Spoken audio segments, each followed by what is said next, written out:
Hello you fine ladies and gentlemen, how are you all doing? I really hope your day is going well.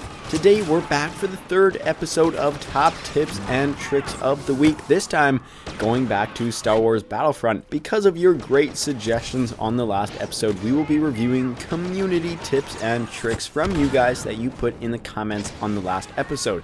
Don't forget, if you have any other Battlefront tips or tricks you would like to share, put them in the comments down below and they may be featured in the next one. But without further ado, let's get into today's tips. Okay, one more ado. I want to thank you guys a lot for 1,000 subscribers. That really does mean a lot to me. It warms my heart. So thank you guys so much. I will have a video coming out a little later, just one of those special videos for you guys, and hopefully you'll enjoy that. But let's get into today's loadout.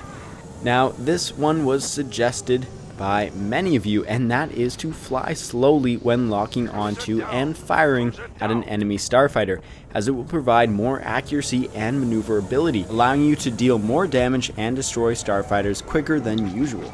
The accuracy is definitely a big thing for me, as when I play Fighter Squadron, I find that my blasters are extremely inaccurate and it takes me much longer to destroy an opposing starfighter, but my ship seems to be extra susceptible to damage. But this seems to be the reason why, I guess. Also, by flying slower and having more distance between you and your opponent, it should be easier to keep track of their starfighter, especially when they're pulling off some crazy maneuvers.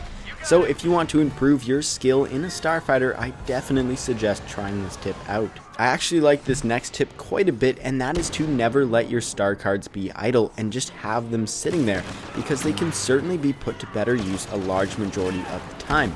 There are some exceptions to this, like throwing grenades or firing a bowcaster when there aren't any enemies around, but this tip does apply to most of the star cards, especially the more commonly used ones.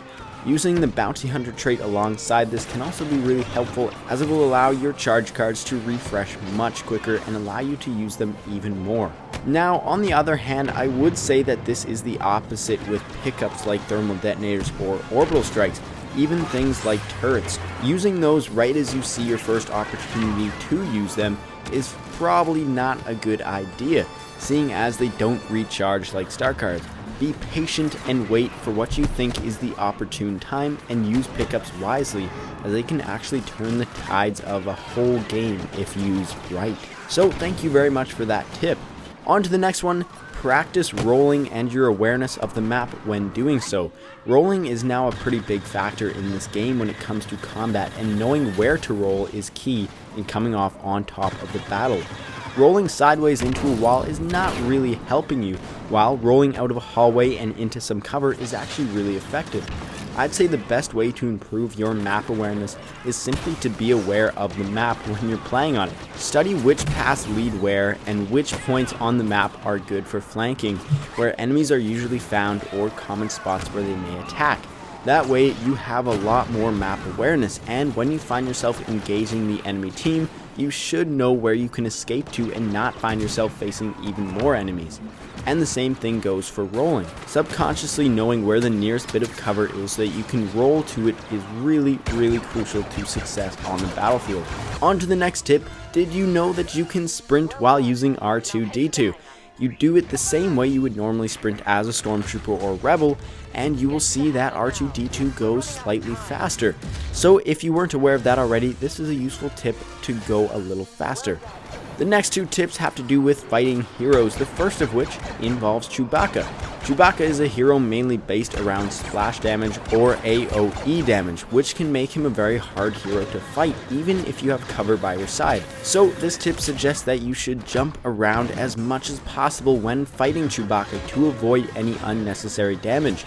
Rolling would also help quite a bit, though jumping may prove more useful as you can still use your blaster. Just make sure to jump side to side, as you won't be avoiding much splash damage while stationary. The next tip has to do with blinding heroes with the flash grenade. A big thanks to Simon Dengar Pegg for allowing me to use some of his footage to show that heroes, in this case Boss, can actually be blinded by the flash grenade just like any other player. So that definitely provides a huge advantage in game modes like Heroes vs Villains or Walker Assault, where you're usually surrounded by a good number of teammates and would be able to take down a hero very quickly if they were blinded by the flash grenade. On to the next tip, use the bodyguard trait and back to bomb on chaotic maps that usually have a lot of grenade spam or blaster fire. The back to bomb is really useful in this case, seeing as it can give your teammates extra health as well, giving your team a pretty big advantage if you're holding a line of defense or even pushing up the map. So if you don't mind losing a couple of slots in your loadout, this is a pretty good combination for keeping up your health on really chaotic maps. Finally, and perhaps the most important tip yet today, have fun. It's pretty simple but really effective. Not only do I feel like I play better when I'm not being really cynical about the game, but to me, having fun is the reason I play video games in the first place. Having fun was the reason I first started playing video games, let alone Battlefront. I know not everyone will agree with this. They may be playing Battlefront because they want to get really good at the game, and practice isn't always the most enjoyable thing. But if that's not the reason you play the game, but you're still getting annoyed by it, just relax a little and do your best to have an enjoyable time. Anyways, thanks for watching. If you enjoyed, I'm glad. If you wish to subscribe, feel more than welcome to. And as always, I will see you guys next time. Goodbye.